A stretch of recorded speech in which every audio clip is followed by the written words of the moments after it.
Assalamualaikum warahmatullahi wabarakatuh and good day everyone. I am Siti Hawa A. Abbas, your third reporter for the lesson 5, and we are going to tackle the artist and his studio.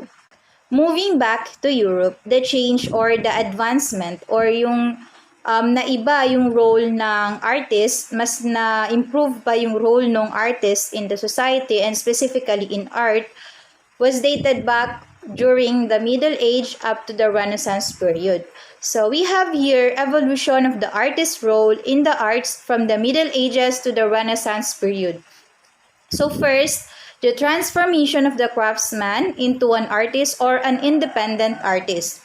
So back then, sa prehistoric period and classical period, kilala ang mga artists as they are primarily known as craftsmen that are executing specific tasks only. And they are not seen as an individual or creative individual with unique voices. Meaning na-underestimate masyado yung mga artists back then. Kilala lang sila sa pagiging craftsman nila, not as an individual that has creative mind and creative ability, ganun. So, nung Middle Age and Renaissance, mas nabigyang emphasis pa yung role nila sa society. So, next is the widespread patronage of secular art alongside the continued production of works with religious subjects. Ngayon, dati, kumbaga focus and centered yung mga artworks ng mga artist sa religious matters, specifically Christianity, yung mga church nila, ganun, yung mga design sa church, gumagawa is mga artists. Ngayon, mas nag-broaden and nag-widen yung perspective ng artwork nung mga artists nung Middle Age and the Renaissance. Nagkaroon na ng oil painting, ng mga portrait ng ibang mga tao. Hindi lang siya centered sa religion. Lastly, the assertion of cognition, the will, and individuality. So back then, artists are often seen simply following unestablished skills and techniques, leaving them with little room for personal interpretation or innovation. That is why the Renaissance emphasizes the artist's intellectual capacity to use their mind to create and make their own artwork. And also, dati rin, ang may say sa artwork or such as yung styles, the subject matter, and the execution of the pieces of the artworks ay yung customer or the patron. Sila yung nagdidictate kung ano yung gagawin at kung ano yung kalalabasan ng piece of art. Ngayon, wala masyadong will and say yung artist. Kasi nga, binabayaran sila nung patron or the customer. And ito namang isa, itong individuality, matatalakay natin yan siya sa next slide. Before and during Renaissance. Before Renaissance, artworks were left unsigned. During Renaissance, artists were able to affix their mark onto the surface of their paintings, considering it as a big milestone to the history of the artist. Ngayon, di ba na pag-usapan natin kanina na yung artist is wala masyadong say sa artwork niya. Solely lahat ng may lalagay niya doon is dependent sa kung ano yung gusto ng customer niya.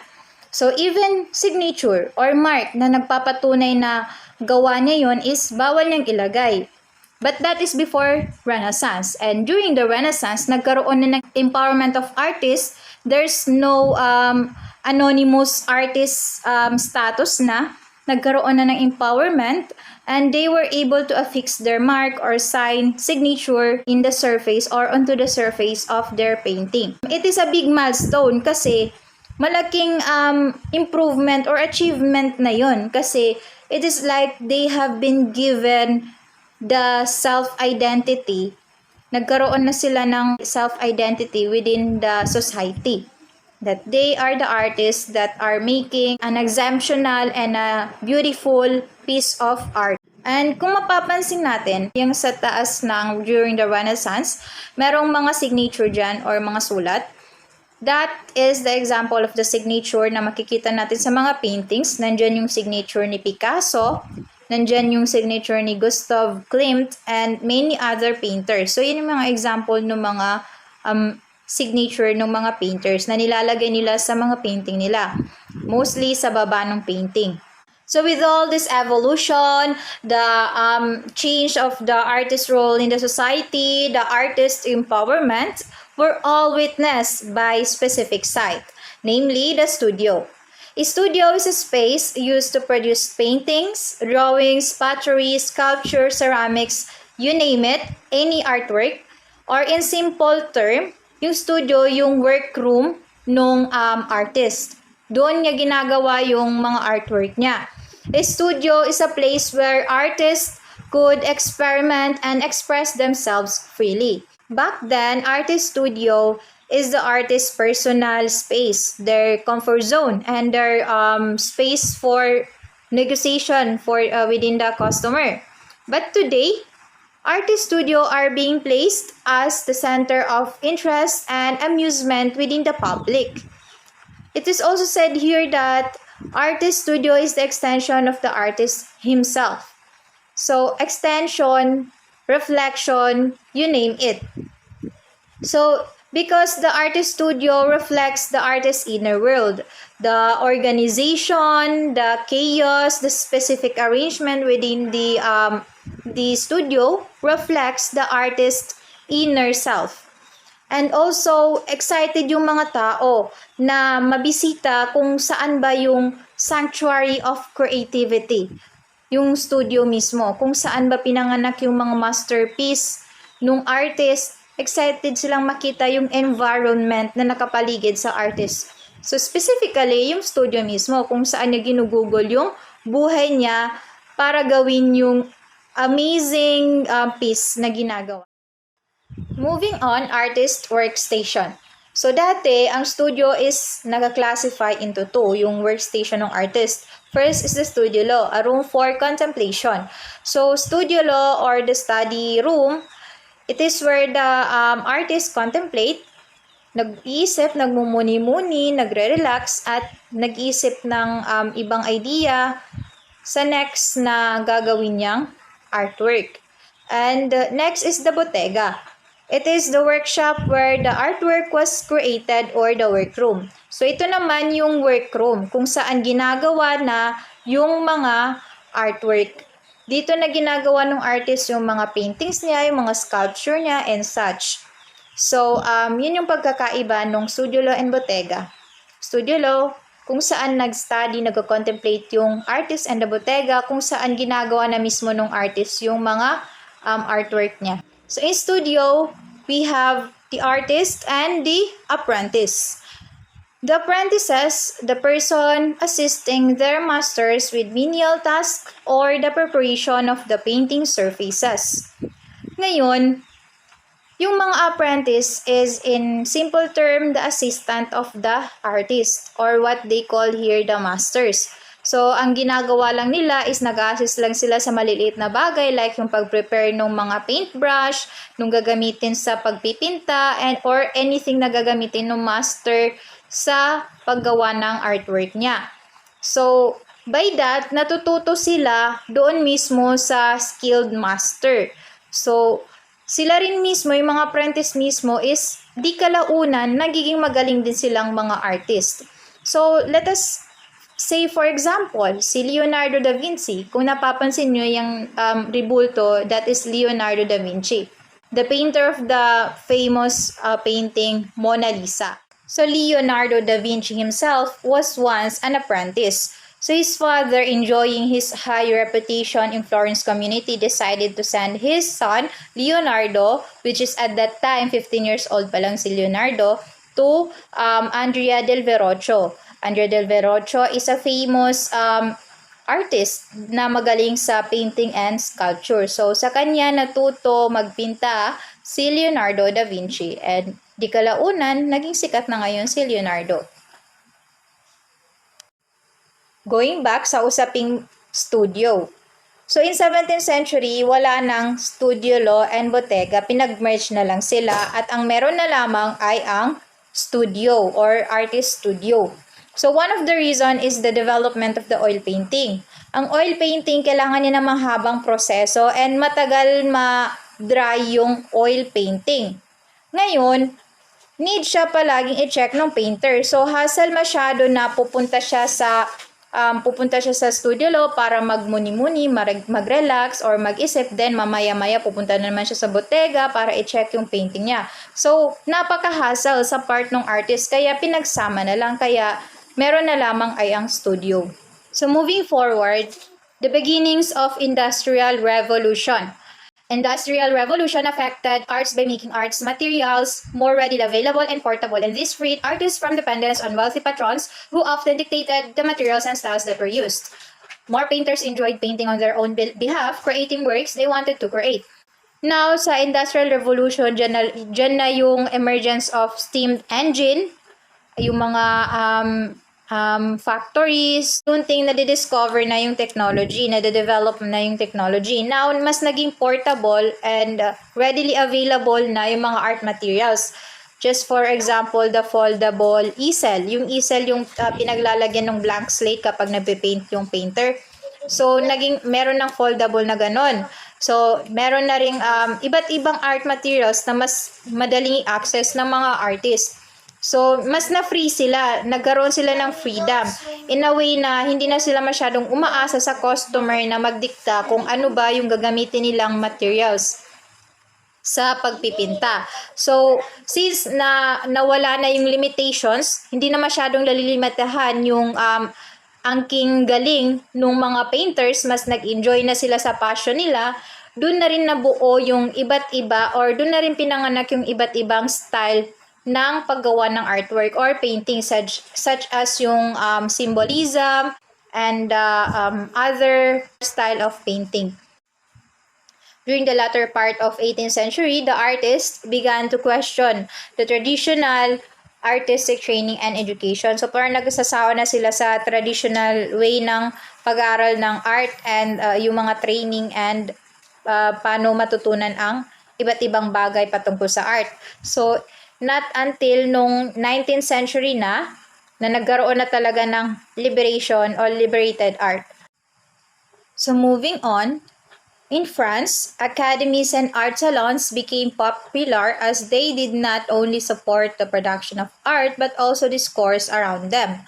So in France, yung mga art academies and art salons is naging popular na. So academies, alam naman natin yung tinatawag na academies. So dito tayo sa art salons. Yung nasa picture, yan yung example ng art salon. Kung saan nilalagay sa dingding, dinidikit sa dingding, dinidisplay yung mga piling painting. Being part of art salon as an artist is an honor because in that way, makikilala yung painting niya and the painter. And also, that will be a medium para makahanap siya ng customer kasi yung mga pupunta doon, maaari merong mga potential customer doon. And also, the analysis and criticism is an integral part of art engagement. That is why the academies and art salons are continually building the standards of the art nowadays. So, sa art salon kasi may pumupuntang mga art critics and which is nagbibigay sila ng sarili niyang opinion and judgment sa mga paintings wherein yung painters is ma-improve pa nila yung painting nila based sa judgment ng mga art critics. So moving forward, we are now going to tackle the other players in the world of art. Kung dati, pag sinabing art is ang meron lang artist, the apprentice, and the customer. Ngayon, there is what we call world of art. Na kung saan mapapansin nyo naman sa picture is para silang spider web connected sa isa't isa at marami masyadong tao. Nandun yung artist, nandun yung critic, curator, gallery assistant, art handler.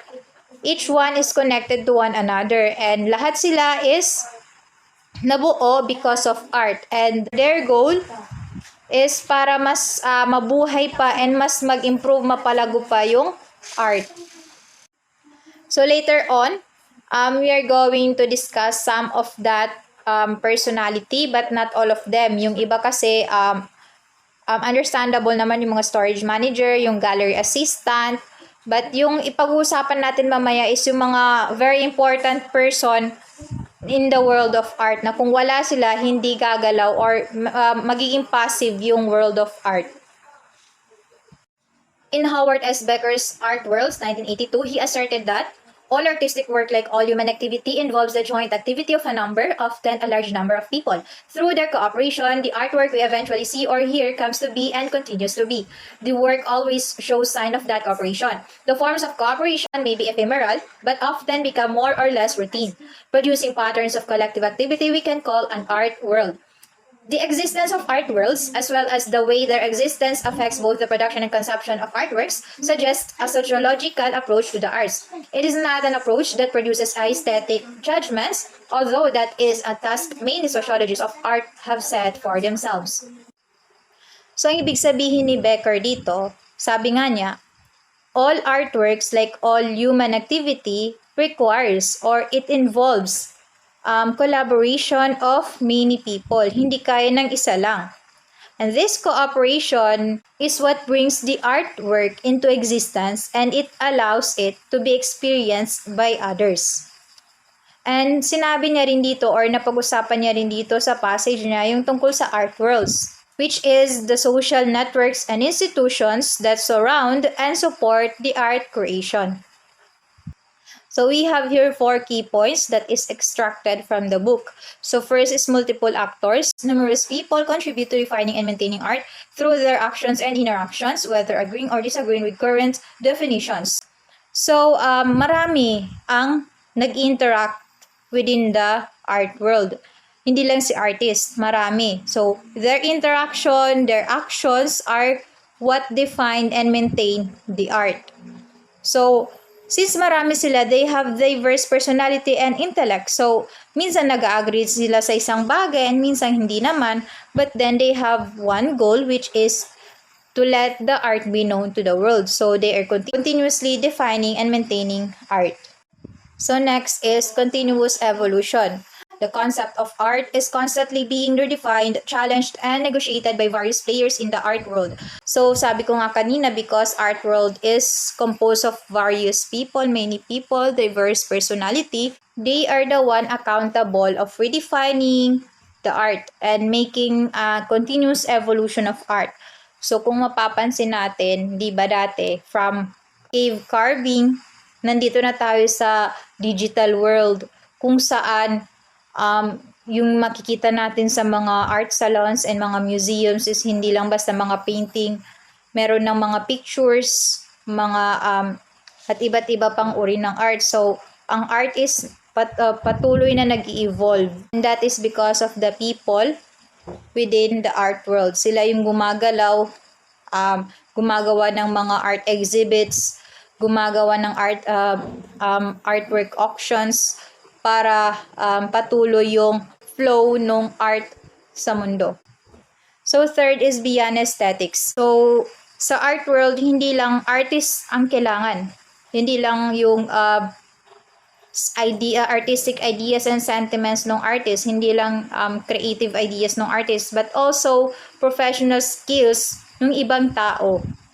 Like, for example, the buyer, the collector, the curator, the gallery director, the manager. So, hindi yan sila lahat is artists. But then, they have professional skill to do certain tasks that is needed in art auctions, in art exhibit. So, next is global network. So, schools, museums, galleries, and other institutions form a global infrastructure for distributing and legitimizing art. So, yung mga places, marami na nga yung mga places kung saan sinishowcase yung art or yung artwork. So, like for an instance, yung nasa picture, yung Art Basel in Hong Kong 2015, that is an art exhibit, Basel or exhibit in Hong Kong. Kung saan, sino-showcase yung iba't ibang uri ng artwork ng mga artist. So, yan yung example ng global network. So, there's a lot of medium na nagiging dahilan para makilala pa masyado and mapalaki pa masyado yung pangalan ng art or mapalaki pa masyado yung reputation ng art. The art world involves people managing and operating institutions like museums and galleries. These roles, such as board members, directors, and curators, are not restricted to those with formal art education. Artists who choose not to work with galleries labeled artists often seek artist manager to handle their careers and promotion within the art world. So sabi nga kanina, art world is composed of different people. So, hindi lang siya restricted only to those people that had a formal art education or artists or anything, such as yung directors. Director has the skill to direct, and the curators. Maybe hindi siya nagkaroon ng formal art education, but then nag-research siya, kumbaga nahiligan lang niya yung art, tapos nag-research siya ng patungkol sa art and such, hanggang sa naging profession, hanggang sa naging mas maalam na siya sa art, kaya siya naging curator. Mostly artists, lalo na yung mga renowned artists na nagbebenta ng mga artworks nila, is meron silang mga manager. So, yun nga yung sinasabi ko, hindi necessarily na magkaroon ng formal art education yung taong mag-participate sa art world, kundi yung mga manager mismo yung pinag-aralan nila. But then, they are not artists. Magaling sila in terms of managing. So, yun nga, some artists are, kumukuha sila ng manager and some are not. So, yung manager is para sa mga para i-handle yung career ng mga artists and yung mga promotion within the art world. So moving forward, dito naman tayo sa curator. So, isa siya sa tao within the art world. So, curator from the Latin word cura, meaning to take care. They plan and organize art exhibitions at museums, galleries, and other institutions. So, kumbaga sila yung mga organizer, nagpa-planning nung exhibit, yung mga art exhibits within the museum, galleries, and other institutions. Sila yung nagdadirect kung saan ilalagay yung specific artwork na ito, kung saan ilalagay yung artwork ni Leonardo da Vinci, kung anong artwork ang magiging highlight ng exhibit ngayon. So sila, yung mga curator, ang bahala doon. There are institutional curator and independent or freelance curator. So yung institutional curators, yung fixed na kung saan sila nagtatrabaho sa specific gallery or institution, kumbaga doon lang sila nagtatrabaho. Kung mga professional na sila doon. Yung mga freelance naman or independent, yung paraket-raket, yung gawain nila. So, wala silang fixed, hindi sila nagtatrabaho in a fixed institution or gallery.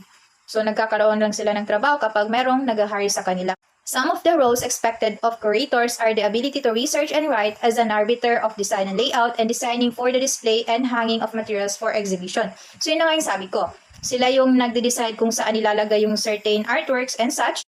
So, expected na magaling sila, meron silang ability ng pag-research and write. So, pag-research in terms of art, and also, they know how to lay out and alam nila, kumbaga, maganda rin yung pagde-design nila. So, yung nasa picture, that is one of the famous curator in the Philippines, si Dr. Patrick Flores, one of the Philippines' foremost art curators and cultural scholars, best known for his incisive work on Southeast Asian art. He sits as the curator of the UP Vargas Museum and the National Art Gallery of Singapore. So yan yung isa sa well-known Filipino curators in the Philippines. So we have here the buyers and collectors. First is the collectors, formerly ascribed as patron, key player in making or breaking an artist's career or shaping a course of a museum's collection.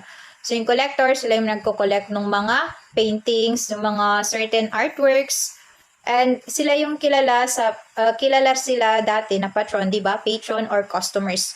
So, pwede silang makasira and pwede silang mag-build ng reputation ng isang artist. Kasi sila yung mga collectors, sila yung customers ng artwork. And the buyers, sila naman yung naghahanap ng mga painting or ng mga artworks na gusto ng collectors. Sila yung pumunta sa market at naghahanap pumunta sa market or sa galleries at naghahanap ng gusto ng collector. And the reason for collecting artworks. First is appreciation and enjoyment of art. They appreciate and they enjoy art. Yun yung dahilan kung bakit sila nagko-collect ng artwork. So next is investment. Of course, malaking investment ang artworks. For example, painting. Yung painting ni Mona Lisa. So, malaking investment yon kasi mahal yung bentahan ng mga paintings. Depending sa artist, depending sa tagal, sa history, and many other things. So, next is scholarship and education. So, kung mapapansin nyo sa picture, yung lalaki, yung nasa likod ng lalaki is painting yan siya ni Juan Luna na ang pangalan is O Jimene. So, yung lalaking yan is a known art collector and auctioneer, si Jaime Ponce de Leon. So, yung painting na yan is binili niya sa Europe family. Matagal na yung nawawalang painting ni Juan Luna at nahanap niya sa isang auction dati doon sa Europe. So binili niya and iniuwi niya sa Pilipinas, and it is also being displayed in his gallery known as Leon Gallery. So Philippine-based auction house yan siya dito sa Pilipinas. And yun, naging form of education na yung pagbili niya. And next is preserving a legacy. So, kagaya nung pagbili niya, nung pag-collect niya nung painting ni Juan Luna, so, na-preserve niya yung legacy ni Juan Luna na yung history ng Pilipinas is na-preserve niya. And lastly, communicating their taste or lifestyle. So, understandable naman siya.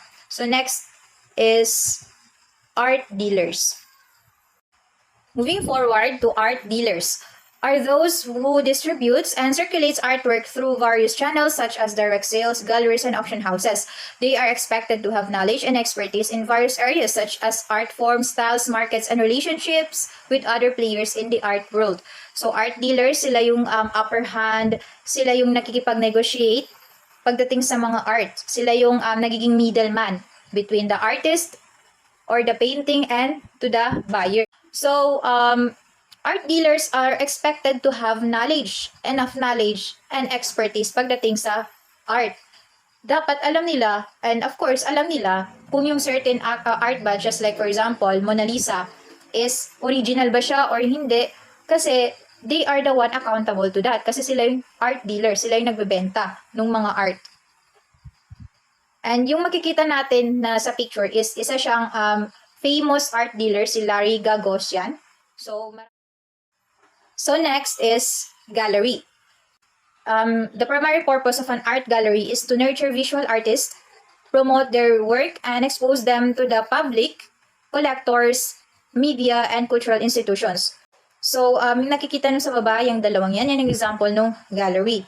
So, ang main purpose ng gallery, other than for amusement, is para ma-expose yung mga paintings sa mga possible customers, collectors, and the media. Kumbaga, for business purposes. So, dito nagpupunta yung mga art collectors, yung mga buyers, naghahanap sila ng mga paintings na gusto nila, and possible na bilhin nila dito sa art gallery na to. And next is the museum. Museum displays artworks for the education of the public, and it is the place for entertainment.